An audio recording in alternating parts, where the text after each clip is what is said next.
Vigilance. And this was an interesting book because I had never heard of William Still before. He was the father of the Underground Railroad. So it was good for me to really learn more about him in this book. It was very well written, in-depth knowledge about William Still and his life. I found him an interesting figure in the Underground Railroad because I was more familiar with Harriet Tubman in that regard. But I overall liked it, especially more about who he was beyond the Underground Railroad, his fight for ending enslavement, his fight for civil rights as well as equality. So this is a good book if you haven't heard of William Still before. It did take me a while to get through because it's a pretty thick book, but I overall liked it and felt it was about 5 days I got through it. So it was pretty good and I do recommend it.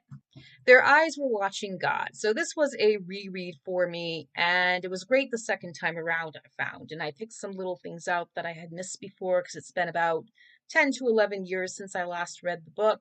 And I thought it was very interesting. So it's going to be an interesting dissect for me when I do the entire book review towards the end of March.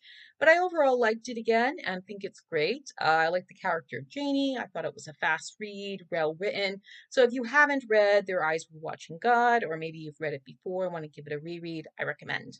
Last but not least is Invisible Man, and this is one that I did like. It was a little hard for me to get through because I found it to be a thick book, but I overall liked it because I think it had a lot of interesting themes mixed with dark humor, which made it a little tough to get through because there were some triggering moments, but I overall liked it. I think it's a very good debut for Ralph Ellison, and I think it's a very nicely written book.